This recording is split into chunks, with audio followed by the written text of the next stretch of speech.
Assalamualaikum warahmatullahi wabarakatuh. Halo, perkenalkan kami dari kelompok 23 dari Studi Independen Gerakan Nasional Indonesia Kompeten. Kali ini kami akan membahas problem solving tentang kisah usaha Pak Parto, seorang pengusaha UKM Bandung.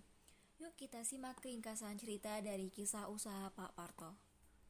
Oke, jadi Pak Parto adalah seorang wirausaha UKM yang sudah menjalankan usahanya 7 tahun lamanya.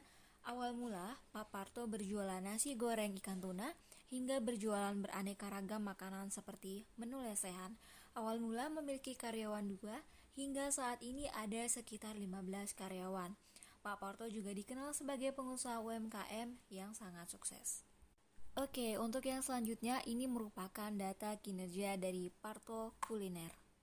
Ya, dapat dilihat dari data kinerja tersebut bahwa adanya problem solving dari Parto Kuliner itu sendiri. Oke, berhubungan dengan masalah yang dihadapi oleh Parto Kuliner, kita akan mulai menganalisis problem solving. Yang pertama dengan mengidentifikasi problem, yang kedua menganalisis problem, yang ketiga mengembangkan kemungkinan solusi, yang keempat evaluasi solusi, dan yang terakhir adalah mengimplementasikan solusi terpilih.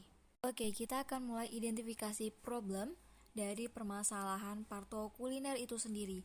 Yang pertama adalah penjualan Pak Parto itu menurun, yang kedua minat pembeli menurun, dan yang ketiga adalah penurunan dirasakan 2 tahun terakhir, yaitu dari tahun 2019 hingga 2020. Yang selanjutnya adalah analisis problem dari permasalahan tersebut. Yang pertama, dari data yang disajikan ada beberapa usaha kuliner yang tidak mengalami penurunan. Yang kedua, dari cerita di atas ada kondisi pandemi di mana banyak usaha kuliner juga mengalami penurunan penjualan. Yang ketiga, perkembangan teknologi di masa pandemi begitu cepat. Yang keempat, ketika dianalisa, rata-rata pelanggan saat ini banyak yang menggunakan aplikasi untuk membeli. Dan yang kelima adalah Pak Parto belum mendaftarkan menu kuliner di dalam aplikasi untuk pelanggan membeli dan melihatnya. Selanjutnya yaitu mengembangkan solusi. Yang pertama adalah dengan mendaftarkan usaha atau menu ke dalam aplikasi untuk memudahkan menjangkau pelanggan. Yang kedua, mendaftarkan resto Pak Parto untuk menjadi mitra GoFood dan GrabFood. Yang ketiga, memperkuat pemasaran melalui digital. Yang keempat, menambah varian menu terlaris di data tabel pesaing Pak Parto seperti grill dan pastry. Yang kelima yaitu mengurangi stok bahan baku untuk mengurangi terjadinya pembusukan atau bahan baku terbuang.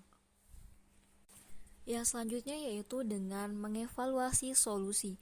Yang pertama adalah melakukan riset pelanggan dan resto yang terdaftar di GoFood dan GrabFood, menemukan banyak transaksi pelanggan menggunakan aplikasi tersebut sehingga yakin bahwa Pak Parto harus mendaftar.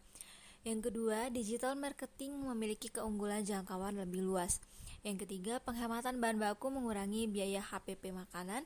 Dan yang terakhir, menambah varian menu mengikuti tren menu kekinian dari data yang disajikan. Menu kekinian yang paling meningkat penjualannya secara signifikan. Oke, yang selanjutnya adalah mengimplementasikan solusi yang telah dipilih sebelumnya, yaitu tentang digitalisasi, yaitu melalui aplikasi. Yang pertama ada GrabFood, GoFood, dan ShopeeFood.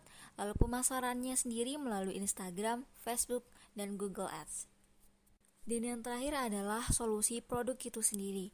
Yang pertama yaitu dengan menambah varian menu kekinian grill dan pastry.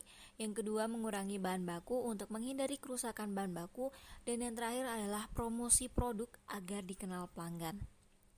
Oke, sekian pemaparan penyelesaian problem solving dari usaha Pak Parto. Terima kasih. Wassalamualaikum warahmatullahi wabarakatuh.